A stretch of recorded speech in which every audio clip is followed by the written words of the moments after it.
가장 좋은 사주팔자, 상팔자 같은 경우는 오행이 다 있으면서 이런 식으로 위아래가 똑같은 오행 글자로 이루어져 있으면서 그 글자들이 서로를 생하는 구조일 때 정말 가장 베스트인 사주다. 어느 국가나 어느 지역이나 어느 부모 밑에서 태어나도 그런 형태는 환경을 떠나서 중박, 대박을 만들어 나가기에 굉장히 유리한 조건을 가지고 있는 그런 사주팔자가 되기 쉽다. 이렇게 보시면 되겠습니다. 사주 보는 법 기초는 이것만 알아도 됩니다. 5번째 강의 영상이고요. 지난 강의에서는 오행 분석법에서 특정 오행이 없을 때 나타나는 성격과 특정 오행이 없을 때 운을 좋게 하는 개운법에 대해서 알아봤었고요. 이번 강의에서는 목, 화, 토, 금, 수 오행이 편중된 사주의 장단점과 성격을 알아보고요. 또 오행이 다 있을 때 장단점과 성격이 어떻게 나타날 수 있는지를 알아보도록 하겠습니다. 이제 오행이 편중되어 있다 이렇게 말씀을 드리는 거는요, 보통 세계에서 하나로 이루어져 있는 사주를 편중된 사주 이렇게 좀 볼 수가 있고요. 자세한 건 앞으로 설명을 드리겠지만, 그리고 이제 균형을 잘 잡고 있다 하는 사주는 보통 오행이 4개에서 5개로 이루어진 사주를 그렇게 말한다 이렇게 생각하시면 되겠습니다. 사주팔자에는 최대 5가지 오행이 들어올 수 있지만 보통적으로는 이런 식으로 4개에서 3가지 오행으로만 이루어져 있으신 분들이 많아요. 그러니까 여러분들도 3개에서 4개 있는 사주에 해당이 되기 쉽다 이렇게 생각하시면 될 것 같아요. 그리고 이제 5개에서 4개 이런 식으로 사주가 이루어져 있으신 분들은 웬만하면 구조를 떠나서 균형을 잘 잡고 있는 사주팔자다 이렇게 보시면 되겠고요. 이 구조라는 것은 만세력 위치, 어느 위치에 놓여 있냐 이것을 말하는 것이고요. 그러니까 뭐 오행이 5가지, 4가지로 잘 분별이 되어 있다고 하더라도 이런 식으로 이제 쏠려 있게 돼버리면 얘기가 조금 달라지기는 해요.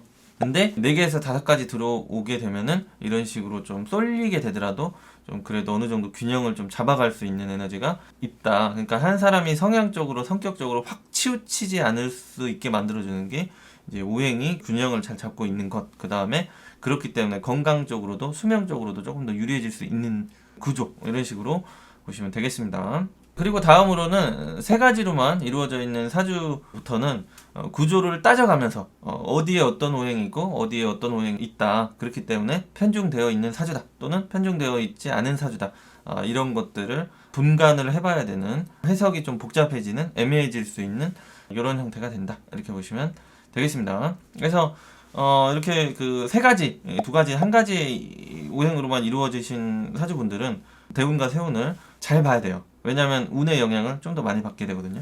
그리고 이제 다음으로 이런 식으로 연월일 위치에 3가지 오행이 고르게 들어오게 되면은 3가지 오행으로만 이루어져 있다고 해도 균형을 어느 정도 잘 잡고 있는 사주팔자다 이렇게 보실 수가 있겠고요. 그런데 이제 연월주에 1가지 오행으로만 이루어져 있다거나 또는 지지의 1가지 오행으로만 이런 식으로 이루어져 있게 되면은 3가지 오행이 있다고 해도 편중된 구조로 볼 수가 있게 되는 거죠. 이것은 뭐 4가지 오행이 다 있을 때도 이런 식으로 놓이게 되면은 편중되어 있는 느낌으로 해석을 해줄 수가 있게 되는 거죠. 그리고 이런 식으로 이제 2개에서 하나로만 이루어져 있는 사주는 구조를 떠나서 확실하게 편중된 사주로 볼 수가 있게 되는 거죠. 그렇다면은 균형을 잘 잡고 있는 사주가 무조건 좋은 것이고 편중된 사주는 무조건 안 좋은 것이냐, 이렇게 생각이 드실 수도 있는데요. 그것은 아니에요. 그러니까 결국 오행이 균형을 잘 잡고 있냐, 편중되어 있냐, 이러한 것은 성격이나 건강적인 측면으로 5가지 오행이 최대한 고르게 들어와 있을 때, 고르게 위치를 잡고 있을 때 평균적인 사고방식, 성격, 성향, 어떤 처세술, 주변과 소통하고 화합하고 하는 타협 능력, 이런 것들이 유리해진다, 좋아지게 된다 이렇게 보실 수가 있게 되는 거죠. 그렇기 때문에 이러한 구조들은 원만한 사회활동과 이성관계, 가정유지를 하는데 유리하게 되겠죠. 그러니까 스트레스도 좀 덜 받고 일도 조금 덜 꼬이게 되고 환경적인 충돌이나 갈등도 좀 덜해질 수 있고, 그렇다 보니까 스트레스를 덜 받기 때문에 건강적인 측면도 유리해질 수밖에 없는 것이고 수명도 길어질 수가 있게 되는 거겠죠. 그래서 이런 식으로 오행이 고르게 균형을 잡혀서 들어오게 되면은 연애를 할 때도, 결혼할 상대를 찾을 때도 궁합적인 조건이 좋고 나쁨을 떠나서 조금 더 안정적으로 살아가는데 유리함이 발생하기 쉽다. 이렇게 볼 수가 있게 되는 것이고요. 결국에는 이제 이성관계, 가정 유지를 하는 데는 성격, 성향적인 부분이 영향을 많이 주기 때문에 오행이 뭔가가 있고 없고, 지금은 아직 배우지 않았지만 어떤 십성이 있고 없고에 따라서 많이 달라질 수가 있게 되는 것이죠. 그렇지만 큰 일을 벌인다거나 큰 일을 저지른다거나 이루기 위해서는 오히려 오행이 다 갖춰져 있는 사주보다는 편중되어 있는 사주가 폭발력이 있다거나 월등한 무언가가 따를 수도 있게 돼요. 그러니까 한 가지 오행으로만 뭔가가 잔뜩 몰빵되어 있으면 그 어느 분야의 개인적인 능력치가 대폭 상승할 수 있게 되는 거죠. 이건 이제 좋게 발현이 되는 거고, 뭔가 한쪽으로 대폭 발현된 게 이상한 쪽으로 가버릴 수도 있지만, 이게 이제 또 좋은 쪽으로 잘 발현이 되면은 남들이 가지고 있는 것보다 더 큰 것, 더 많은 것, 더 높은 것, 약간 이렇게 될 수도 있게 되는 거죠. 그렇기 때문에 역시 뭔가가 편중되어 있다, 편중되어 있지 않다, 이걸로 그 사주가 좋다, 안 좋다, 상팔자다, 상팔자가 아니다, 이렇게 구분을 하시려고 하는 건 좋지 않은 해석 방법이 되겠다라고 생각하시면 되겠습니다. 그래서 편중되어 있는 사주가 성격적으로나 건강 수명적인 부분, 인간관계적인 부분이나 이성, 가정안정적인 부분에 처세술이 떨어질 수 있게 편향적이게 개성있게 만들 수가 있긴 하지만, 직업적으로나 경제적으로까지 안 되는 게 아니고 그런 쪽은 오히려 월등히 앞서게 될 수 있다고 정리를 하시면 될 것 같습니다. 그리고 이제 사주에 4가지에서 3가지 정도로만 오행이 이루어져 있어도요, 극단적인 성향이나 개성 또는 어떤 똘끼 이런 것들이 심하지는 않을 수가 있어요. 물론 이제 3가지 정도부터는 성장 시기에 어떤 대운을 만나냐에 따라서 많이 달라지기는 하지만 웬만하면 그렇다, 이렇게 생각하시면 될 것 같습니다. 그래서 이제 1가지에서 2가지로만 이루어져 있는 스타일들이, 그런 사주들이 성격적으로나 어떤 사회생활을 살아가는데 개성과 극단적인 성향 또는 극단적인 어떤 포지션, 이런 것들을 만들어 갈 수 있게 되는 거죠. 그래서 이런 식으로 오행이 편중되어 있는 사주일수록 자신과 잘 맞는 그런 직업과 또는 사회 환경을 찾아가는데 고생스럽거나 지연되거나 어려워지는 그런 현상이 따르기가 쉽게 되는 거죠. 그런데 이제 그 폭발력이 있기 때문에 대운의 흐름이 자신에게 없는 것들이 들어와주면서 확 회전이 될 때는 확실한 성공, 이렇게 갈 수가 있게 되는 것이고요. 그리고 이제 운에서도 필요 없는 것들이 들어오면서 자신의 어떤 발전이나 성장에 도움이 안 되는 것들이 들어오게 되면은, 이럴 때는 확실한 고생이 따르기 쉬워지는 그런 형태로 볼 수가 있게 되는 거죠.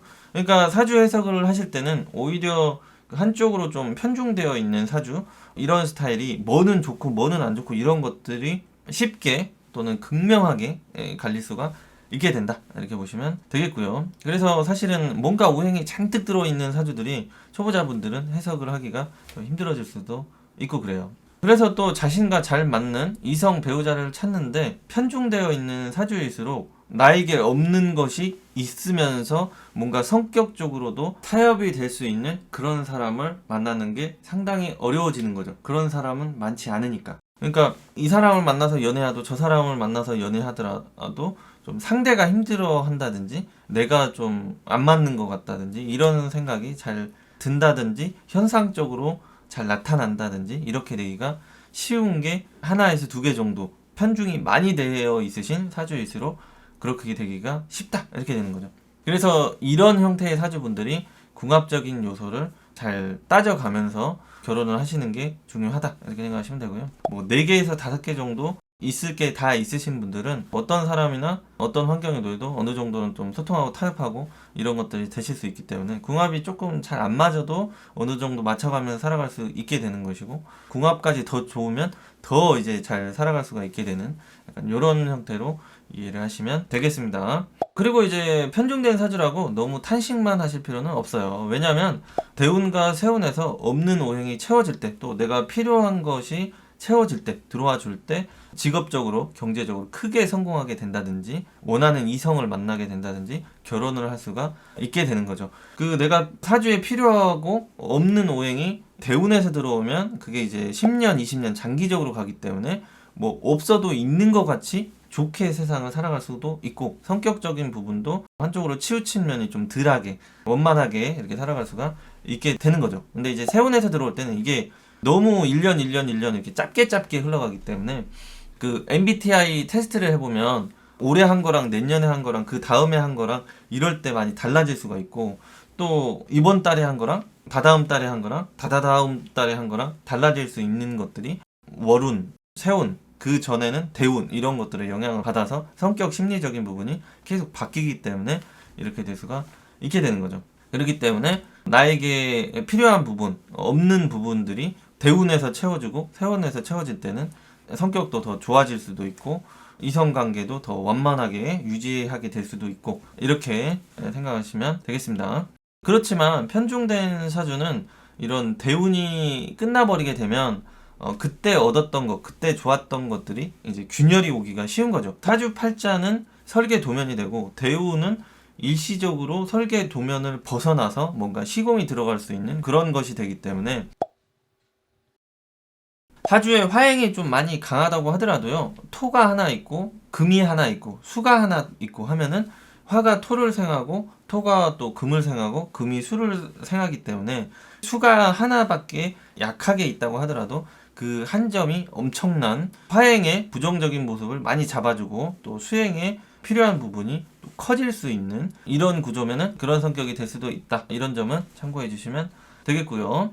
그래서 오행적으로 봤을 때 가장 좋은 사주팔자, 상팔자 같은 경우는 오행이 다 있으면서 이런 식으로 위아래가 똑같은 오행 글자로 이루어져 있으면서 그 글자들이 서로를 생하는 구조일 때 정말 가장 베스트인 사주다. 어느 국가나 어느 지역이나 어느 부모 밑에서 태어나도 그런 형태는 환경을 떠나서 중박, 대박을 만들어 나가기에 굉장히 유리한 조건을 가지고 있는 그런 사주팔자가 되기 쉽다. 이렇게 보시면 되겠습니다. 오늘 준비한 강의 내용은 여기까지고요. 오행의 속성과 오행의 성격까지 알아봤고요. 다음 강의에서는 오행의 관계를 통해서 사회활동, 인간관계에 있어서 처세술을 높일 수 있는 사주 해석의 꽃이라고 하는 십성, 육친론에 대해서 알아보도록 하겠습니다.